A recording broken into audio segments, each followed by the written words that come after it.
لیکن اصل بات جو ہے میں آپ کو بتانا چاہتا ہوں، یہ ہے سائیڈ ایشو.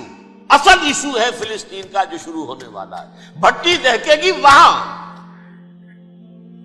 ظاہر بات ہے کہ اگر کوئی بہت بڑا اقدام ہو جاتا ہے فلسطینیوں کے خلاف، اور اگر واقعتاً مسجد اقصی اور حکومت الصحرا گرا دیے جاتے ہیں تو طوفان اٹھے گا عالم عرب میں. نوجوان خون اٹھے گا، غیرت اور جو بھی حمیت ہے. مسلمان ان پڑھ سے ان پڑھ اور بالکل بے دین، وہ بھی مسجد کی حرمت پر کٹ مرنے کو تیار ہو جاتا ہے. مسجد تو بنا دی شب بھر میں ایمان کی حرارت والوں نے، من اپنا پرانا پاپی ہے، برسوں میں نمازی بن نہ سکا. وہ چاہے کانپور کی مسجد سے مسلمانوں نے جانے دی، چاہے وہ شہید گنج کی مسجد تھی مسلمانوں نے جانے دی، چاہے نماز نہ پڑھتے ہو. لیکن یہ جو حرمت اور یہ جو حمیت اور یہ غیرت ہے، اس سے جو طوفان اٹھے گا یہ ہوگا اس ملحمۃ العظما، اس کی طرف پیش رفت ہو رہی. کتاب الملاحم سے احادیث کے حوالے سے کہ جن جنگوں کا حوالہ دیا حضور نے، پیشن گوئی کی ہے، اس کا نقطہ آغاز تھا خلیج کی جنگ. اسرائیلی میڈیا نے دعویٰ کیا ہے کہ مقبوضہ بیت المقدس کے یہودی آباد کار اگلے ہفتوں میں مسجد اقصی پر دھاوا بول سکتے ہیں. اسرائیلی میڈیا نے کہا کہ یہودی آباد کاروں کو اسرائیلی حکومت کی پشت پناہی حاصل ہوگی. یہودی آباد کاروں کی مدد کے لیے اسرائیلی حکومت تقریباً 5.5 لاکھ امریکی ڈالرز مختص کرے گی. اسرائیلی فوجی ریڈیو کو انٹرویو دیتے ہوئے اسرائیلی وزیر قومی سلامتی نے مسجد اقصی کے اندر یہودی عبادت گاہ تعمیر کرنے کا اعلان بھی کر دیا. بسم اللہ الرحمن الرحیم. دوستو، اسرائیل کے یہودیوں نے مسجد اقصی کو شہید کرنے کا ارادہ کر لیا ہے، اور اس گھناؤنے کام کو انجام دینے کے لیے یہ لوگ عملی میدان میں بھی آ چکے ہیں. اور یہ یہودی آنے والے کچھ ہی دنوں میں مسجد اقصی کو شہید کر کے وہاں اپنی عبادت گاہ ہیکل سلیمانی تعمیر کرنے والے ہیں. دوستو، یہاں پر یہ بات بھی قابل غور ہے کہ کیا اس دنیا میں موجود 2 ارب مسلمان مسجد اقصی کو یوں ہی شہید ہوتا دیکھیں گے جس طرح وہ آج فلسطین کے معصوم مسلمانوں کو شہید ہوتا دیکھ رہے ہیں؟ کیا مومن اور منافقین میں فرق حضرت امام مہدی علیہ السلام سے پہلے اسی طرح دیکھنے کو ملے گا اور مسلمان 2 گروہ میں الگ الگ تقسیم ہو جائیں گے؟ آج کی اس ویڈیو میں ہم ان تمام تر سوالات کو جاننے کی کوشش کریں گے، اس لیے اس ویڈیو کو اینڈ تک پورا لازمی دیکھیے گا. دوستو، یہودیوں کے ایک بہت بڑے ربی نے یہ بات کہہ ڈالی ہے کہ اب وقت آ گیا ہے کہ ہم اپنے مسیحا کی آمد کے لیے اس مقدس سرزمین سے تمام مسلمانوں کو باہر نکال دیں اور مسجد اقصی کو گرا کر یہاں پر اپنی مقدس عبادت گاہ ہیکل سلیمانی کو دوبارہ تعمیر کریں. دوستو، مسجد اقصی ایک فلیش پوائنٹ ہے، اور یہ ایک ایسی چنگاری ہے کہ اگر اسرائیل نے مسجد اقصی کو نقصان پہنچانے کی کوشش کی تو جو آگ اس وقت فلسطین میں لگی ہوئی ہے یہ اقدام جلتی پر تیل کا کام کرے گا، اور اس سے پوری دنیا میں آگ لگ جائے گی اور تیسری عالمی جنگ کی شروعات ہو جائے گی. دوستو، اب ہم آپ کو اسرائیل کے یہودیوں کی وہ ویڈیو دکھا رہے ہیں جس میں یہ لوگ گروہوں کی شکل میں نکل کر مسجد اقصی پر قبضے کی ڈیمانڈ کر رہے ہیں.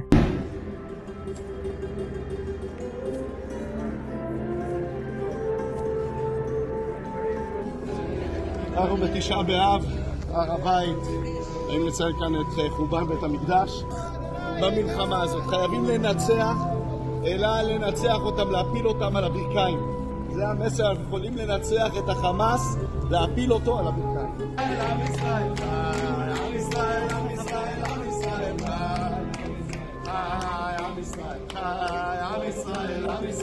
ישראל, ان ویڈیوز میں صاف دیکھا جا سکتا ہے کہ یہودی آباد کار اور دائیں بازو کے قومی سلامتی کے مشیر اعتمار بن گریر نے ہزاروں یہودی انتہا پسندوں کے ہجوم کی قیادت کی، اور وہ انہیں مسجد اقصی کے صحن میں لے کر داخل ہوتا ہے، اور وہاں صاف دیکھا جا سکتا ہے کہ یہودی آباد کار مسجد میں اپنی عبادت کرنے لگتے ہیں. دوستو، آپ کو یہ معلوم ہونا چاہیے کہ مسجد اقصی کے پورے احاطے میں کسی غیر مسلم شخص کو اجازت نہیں کہ وہ وہاں اپنے مذہب کا کسی بھی قسم کا نشان دکھا سکے، اور نہ اسے وہاں کسی بھی قسم کی عبادت کی اجازت ہے، کیونکہ یہ مسجد اقصی کے حوالے سے ایک انٹرنیشنل قانون ہے کہ وہاں پر مسجد موجود ہونے کی وجہ سے عبادت کا حق صرف مسلمانوں کو ہی حاصل ہے، اور غیر مذہب مثلاً یہودی اور دوسرے مذاہب کے لوگ یعنی عیسائی وغیرہ مسجد اقصی کے احاطے یعنی الاقصی کمپاؤنڈ میں صرف مخصوص اوقات میں ہی وزٹ کر سکتے ہیں، اور یہاں پر بھی انہیں عبادت کی اجازت نہیں ہے کہ وہ وہاں کسی بھی قسم کی عبادت کر سکیں. اور آج آپ دیکھیے کہ اسرائیل اسرائیل دنیا کے کسی قانون کو ماننے کو تیار ہی نہیں اور زائنسٹ یہودی مسجد اقصی کے حوالے سے شدید قسم کی قانونی خلاف ورزی کر رہے ہیں۔ اور دوستو، اسرائیلی سیکیورٹی مشین نے اگست کے آخری ہفتے میں مسجد اقصی کا ایک متنازع دورہ کیا اور اس صہیونی یہودی نے ایک بار پھر شدت پسندانہ بیان جاری کیا جس سے پوری دنیا میں ہلچل مچ گئی، کیونکہ مشرق وسطی اور بالخصوص فلسطین کی جنگ کی وجہ سے اس وقت پورا خطہ جنگ عظیم کے کنارے پر آ کھڑا ہوا ہے اور اسرائیل کے سیکیورٹی مشین نے اپنے اگلے شیطانی منصوبے کو مسجد اقصی کے صحن میں کھڑے ہو کر پوری دنیا کو بتایا کہ وہ وہاں مشرقی یروشلم میں مسجد اقصی میں یہودیوں کی ایک بہت بڑی عبادت گاہ تعمیر کرنے والے ہیں۔ دوستو، آپ دیکھیے کہ بلی تھیلے سے باہر آ گئی ہے اور زائنسٹ یہودی کس مکاری کے ساتھ اسٹیپ بائی اسٹیپ اپنے گھنونے منصوبے کی طرف پیش قدمی کر رہے ہیں اور آخر جو ان کا مقصد ہے وہ بڑی دلیری کے ساتھ اسے آگے لے کر بڑھ رہے ہیں اور مذہبی معاملات کے اعتبار سے وہ خطے کو ایک مذہبی جنگ میں دھکیلنے جا رہے ہیں، کیونکہ دہشت گردی کے نام پر اس نے پورے غزہ کے مسلمانوں کے گھر چھین لیے اور وہاں معصوم مسلمانوں کو شہید کیا اور مسلمان ممالک چین کی بانسری لے کر سو رہے ہیں اور جو بے حیائی اور بے شرمی تمام مسلم قیادت نے 7 اکتوبر کے بعد سے دکھائی ہے وہ سب آپ کے سامنے ہے۔ صرف زبانی جمع خرچ کے علاوہ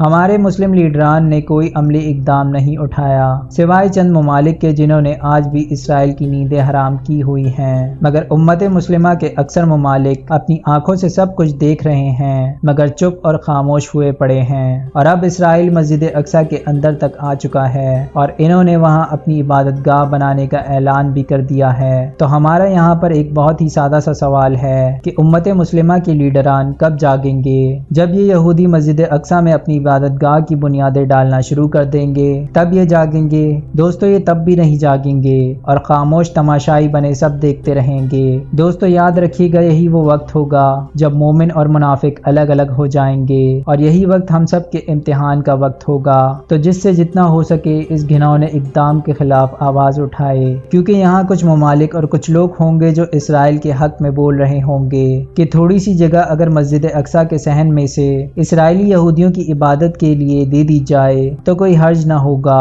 مگر دوستو دوسری طرف وہ مومن مسلمان ہوں گے جو مسجد اقصی کی حفاظت و حرمت کے لیے اپنی جان نچھاور کرنے کے لیے بھی کھڑے ہو جائیں گے۔ یاد رکھیے گا دوستو کہ مسجد اقصی ہم سب مسلمانوں کا قبلہ اول رہ چکا ہے اور ہمارے لیے کسی بھی قیمت گوارا نہیں ہونا چاہیے کہ کوئی ہماری آنکھوں کے سامنے ہمارے قبلہ اول کو گرا دے اور ہم تماشا دیکھتے رہیں۔ اور اگر اسرائیل نے مسجد اقصی پر اپنی عبادت گاہ کے لیے ایک اینٹ بھی لگائی تو یہ ہم سب کے لیے ڈوب مرنے کا مقام ہوگا، اور جو لوگ بیت المقدس کی حرمت اور حفاظت کے لیے اسرائیل کے خلاف کھڑے ہوں گے وہی اللہ سبحانہ و تعالیٰ کے پکے سچے مومن مسلمان ہوں گے۔ دوستو، ہم سب یہ سمجھتے تھے کہ منافقین اور مومن کا فرق حضرت امام مہدی علیہ السلام کے ظہور کے بعد پتہ چلے گا، مگر نہیں۔ یاد رکھیے گا مسجد اقصی مومن اور منافقین کا فرق واضح کر دے گی اور لوگوں کو معلوم ہو جائے گا کہ امام مہدی علیہ السلام کے ظہور کے بعد کون ان کے ساتھی ہوں گے اور کون ان کے خلاف کفار اور سفیانی کے لشکر میں کھڑے ہوں گے۔ دوستو، اللہ سبحانہ و تعالیٰ سے دعا ہے کہ ہمیں اپنے پکے سچے مومن مسلمانوں میں شامل فرمائے اور ہمیں منافقین سے الگ فرما دے اور ہمارے دلوں میں ایمان کا نور بھر دے اور ہمارا خاتمہ ایمان پر فرمائے، آمین۔